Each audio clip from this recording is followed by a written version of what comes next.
Friends, చిన్ని సీరియల్‌లో ఇప్పటివరకు మనం చూసిన ఎపిసోడ్ ఒక ఎత్తు. కానీ రాబోయే ఎపిసోడ్స్‌లో ఏం జరగబోతుందో తెలిస్తే షాక్ అవ్వాల్సిందే. అసలు జరిగింది ఏంటి అంటే, కావేరిని ఎవరు కాపాడారు? కావేరి నిజంగా చితి మీద కాలిపోయిందా? మళ్ళీ రీ ఎంట్రీ కావేరిది ఉంటుందా అంటే, యెస్, ఖచ్చితంగా ఉంటుంది. కావేరిని ఈ సీరియల్‌లో అంత తొందరగా తీసే ప్రసక్తే లేదు. అందుకనే ఇప్పటికి కూడా కావేరి తన ఒక ఫేర్‌వెల్ అయితే ఇవ్వలేదు. అయితే చిన్ని క్యారెక్టర్ పూర్తయిపోయింది. ఈ పాప క్యారెక్టర్ వేరే ఇంకొక అమ్మాయి వచ్చేసింది. పెద్దమ్మాయి అయిపోయింది. ఎందుకనంటే తిను వేరే దత్తత తల్లిదండ్రుల దగ్గర ఉంటూ బ్రతికింది.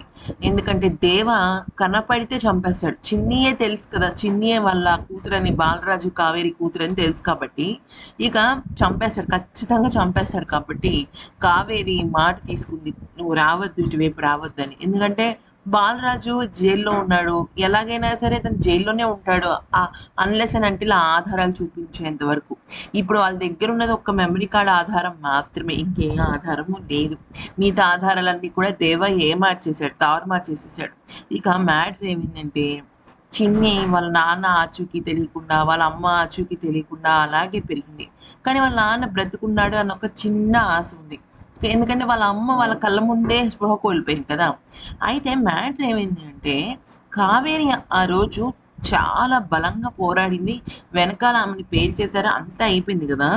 అయితే ఆ రోజు ఆ అమ్మ చాలా ఎమోషనల్ ఫీల్ అయిపోయి, ఆ గాయంతో తను స్పృహ కోల్పోయింది. అన్‌కాన్షియస్‌లోకి వెళ్ళిపోయింది. అన్‌కాన్షియస్‌లోకి వెళ్ళిపోయినప్పుడు కూడా మన ఊపిరనేది స్పీడ్‌గా రాదనమాట. చాలా నెమ్మదిగా వస్తుంది. అందులో ఈ రౌడీ వెధవలకి ఊపిరి ఉందా? లేదా? అని తెలుసుకునే ఇది లేదు. సో, అదేమైంది అంటే ఆమెను ఎత్తుకుని తీసుకెళ్తున్న సమయంలో అదే టైంకి అక్కడికి నిఖిల్ వస్తాడు. ఓకే. నిఖిల్ వచ్చి ఏం జరుగుతుంది ఇక్కడ అని అంటాడనమాట. అయితే ఇంక ఎప్పుడైతే పోలీస్ వాళ్ళని చూసాడో వాడు పరిగెట్టేస్తారనమాట. ఫస్ట్ అయితే పోలీస్ వాడని తెలీదు నిఖిల్. ఆ తర్వాత గన్, పిస్తోల్ తీసేటప్పటికి పోలీస్ ఆఫీసర్‌తో ఏంట్రా అనంగానే వాళ్ళు పారిపోతారు. అయితే ఎవరబ్బా ఈవిడ అనేసరికి అటు చూసేసరికి కావేరి. అయితే నిజానికి కావేరి విషయంలో నిఖిల్ చాలా సందర్భాల్లో నువ్వు ఉషవి కాదు కావేరి అన్నాడు కానీ చిన్ని వాళ్ళ అమ్మని, చిన్నికి ఎలాగైనా తల్లిని అప్పచెప్పాలన్న విషయం తన మనసులో ఉంది.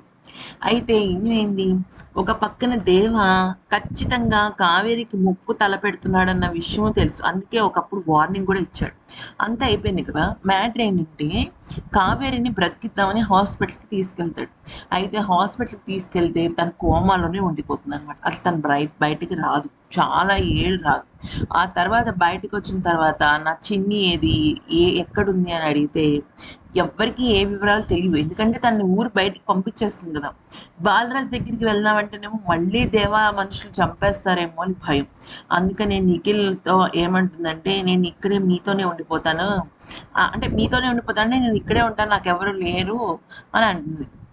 అయితే నిఖిల్ చాలా సేపు "నువ్వెందుకు ఇలా అయిపోయావు? నిన్నెవరు చంపేశారంటే" తనేం చెప్పదు. కానీ నాకు లా చేయాలని ఉంది అంటుంది. అయితే లా చదువుతుందనమాట. ఒక పెద్ద లాయర్ అవుతుంది. ఎందుకనంటే లాయర్‌గా తనకి సరైన సపోర్ట్ లేకే కదా! బాలరాజు ఏమో తను అక్కడికెళ్ళిపోయాడు. తనేమో 10 ఏళ్ల జైలు శిక్ష విధించుకుంది. అందుకననమాట. సో, మొత్తానికైతే మాత్రం నిఖిల్ వల్ల ఈ కావేరి బ్రతికి బట్ట కడుతుంది. ఇది మనకి ఎప్పుడు చూపిస్తారంటే ఫ్రెండ్స్, ఇప్పుడప్పుడే చూపించరు. జస్ట్ ఇంకొక 1 వీక్, 10 డేస్ తర్వాత ఈ న్యూ జనరేషన్ మనకి సెటిల్ అయిన తర్వాత సడెన్‌గా కావ్య ఎంట్రీ ఉంటదనమాట. కావేరి ఎంట్రీ. అప్పుడు ఏం జరిగిందో చూపించేటప్పుడు నిఖిల్ కాపాడాడని చూపిస్తారనమాట. సో, కానీ ఇక్కడ ఏమైతుంది, కావేరి తన కూతురిని గుర్తుపట్టలేదు. కానీ తన కూతురు కావేరిని గుర్తుపట్టగలదు గదా! పెద్దవాళ్ళ రూపురేఖలు మారవు గదా! అది జరిగిన విషయం.